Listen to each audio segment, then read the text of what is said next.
Guys, it's Kelly here and I'm back with another video for Create a Smile. This one is for the January 2016 release and I'm going to be using some new stamp sets. It's the crystal numbers and letters, and there's uppercase and lowercase in the letters. I've never seen anything like this set before and I just immediately fell in love with that.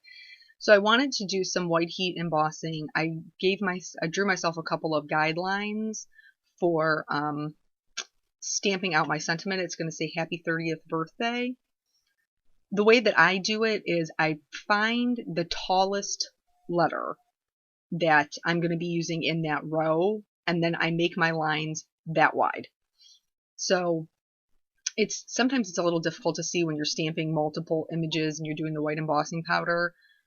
I like to stamp a little bit, then put the powder on, and then heat set it, and then go from there. It's just easier for me to build that way. In between each heat setting, I do use my embossing buddy. It's an anti-static tool to keep the strays from sticking where you don't want them. And especially when you're heat embossing this many images, an anti-static tool will keep you from like pulling your hair out. It really will. So even if you don't have an embossing buddy or a powder tool, you can use a dryer sheet that will get rid of static, and almost everybody has those in their house. So I also brush away any of the strays with my with just like a dry paintbrush. So here on this one, I was brushing away my strays and I noticed that the T in birthday wasn't really, the top of it wasn't sticking. Sorry about my huge head there. And I realized it's because I didn't stamp it down firmly enough. So I have a Versamark pen. It's the same thing as the ink pad. It's just in a pen form. So I could just complete the T on the top. The powder will stick to that, and then nobody will ever know that I didn't stamp it perfectly. So after all that was heat set, I taped it down to my board, and I'm going to do some ink smooshing with some distress ink. So a couple of different colors I thought would work really well together. I'm going to start by smooshing, this is Salty Ocean, onto my Ranger craft mat. I'm going to spray it a couple times with water. And then I just have some old packaging. It's just a piece of acetate. I'm going to smoosh that on to the ink and then pick it up and put it on my paper. Here, it was kind of close to the edge, and when that happens to me, like because I don't want the strong line of demarcation, I just kind of pull the acetate, and then whatever's left over, I just kind of pounce it around, then clean up that color and move on to the next one. I wanted it to flow from left to right, so I did the blue on the left, and then I heat set them in between each color. So this is Wilted Violet. And I'm just going to do the same thing again. I like to smush my ink out on my acetate.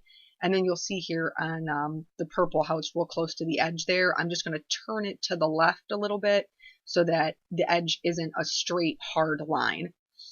And, you know, it gives you a ton of control versus just regular watercoloring.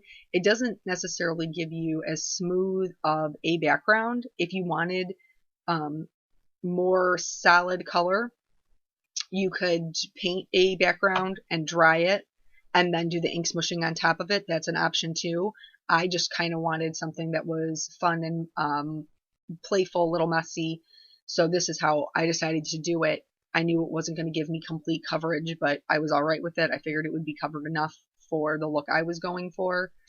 And I like to spread my colors around, so I usually take the acetate and pounce it around a little bit. That was Picked Raspberry, and then this is Fossilized Amber. This is one of those, it's a really strong yellow.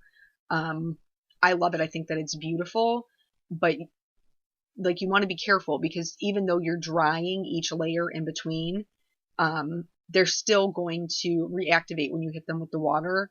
So you're going to, like where it hits the blue, it is going to be green. They're going to mix a little bit. It's not like a true watercolor where they're transparent when you dry them, then they're set and you can just build the layers. Distress inks aren't like that. They reactivate whenever they're touched with water.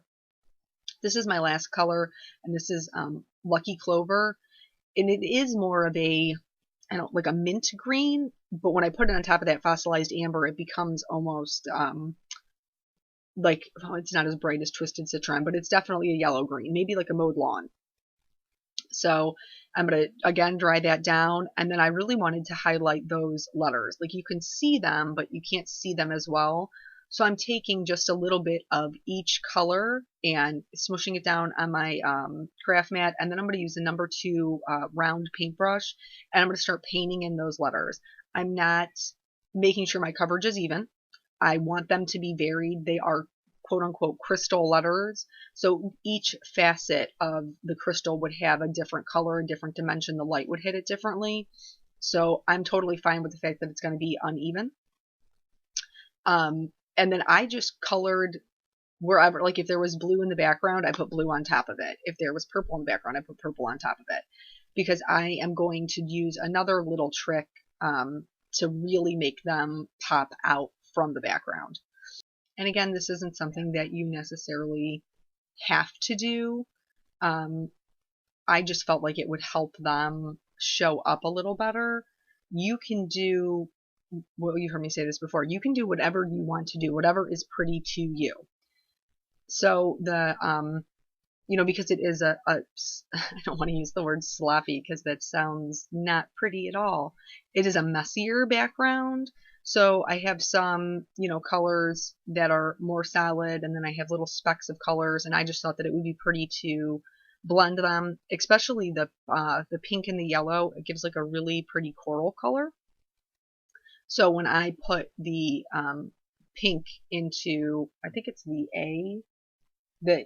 H, and birthday, like the pink and the purple, the pink and the orange, they just, they mix really well together. And that's the wonderful things about distress inks, is most of them work super well. I remember when Tim Holtz first came out with distress inks, and he was blending like faded jeans and vintage photo, and I was like, he's mixing brown and blue. What is this crazy man up to? But then they did blend, and it looked beautiful. So they're definitely worth having in your arsenal, especially for somebody like me, who I'm not a watercolorist per se. There's just a really easy medium to use. And then if you have any spots that stick to your white embossing, you can use a dry cloth to just kind of like buff those away after it's dry. They don't bother me any, and especially not in something like this where it already appears to just be very kind of messy. So this card, one of our friends actually sent out a request for a young lady whose 30th birthday is coming up, and requested that we send her daughter some cards. So that's what I'm making this for. God, when I turned 30, yeah, I just admitted in front of everybody how old I am. I had just had my son. 30 was a rough age. I turned the big 3-0 and had a baby and lots of fun stuff. So here's how we're going to make them pop out from the background. I'm using some Copic markers, and I apologize, the footage where I showed you the colors got eaten. I don't know, those gremlins, they're hungry. So I'm using a C5, C3, and C1. Now you can color over embossing with Copics. So if you're going to do this, you need to be careful about where you're placing your marker tip, because coloring over embossing can ruin your nibs, but it will also color that white embossing gray. It will, because they're alcohol based and permanent, and they'll color over pretty much anything. So I'm just doing, I prefer to make my shadows down and to the left. So that is what I'm doing, and you can already see, that lettering so much better. It's just, kind of popping off the page, where before it was a little lost because we were using, more pastel colors.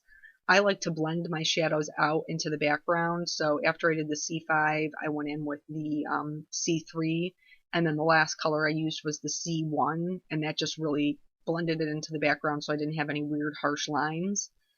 But it automatically makes those letters look almost like die cuts. And I love that because it is one layer. So they are crystal letters, so everything must be shimmery. This is my excuse. Don't judge me. I'm using clear Wink of Stella and just going over the tops of those. And then I'm adding some clear sequins from Pretty Pink Posh, kind of cascading down from the top right-hand side. And I just used various ones. I think it's the 8mm and the 4mm. And then I wanted to pop this up a little bit, especially with clean and simple cards. Not that I don't love a one layer, I do love a one layer, but sometimes just adding that little bit of craft foam behind it can really give your card something with such minimal effort. So I think it's fun to use the colors behind them. So there's like if you look at it from the side, there's a little bit of purple that peeks out. And I already have a white card base prepared. My panel was cut down to 4 by 5 1/4, so that's going to give me just like 1/8 of an inch around all the sides. And then for just a little bit more sparkle, because I'm a huge fan of all things sparkle, I'm going to use some Stardust Stickles. And I'm just going to do, once I get it started, it's been a minute since I used it, I'm just going to do dots of it all over so that there's, like I said, that sparkle's coming down from the top right-hand corner. So this is for, if you're watching this in January of 2016, this is for the new Create a Smile release, and there's tons of inspiration on the blog all week long. I will put a link if you're watching on YouTube down below, or if you're watching on the blog, there's a link to the Create a Smile blog and shop there, so you can go check them out. I hope you do. Thank you so much for joining me, and I will catch you guys later. Bye.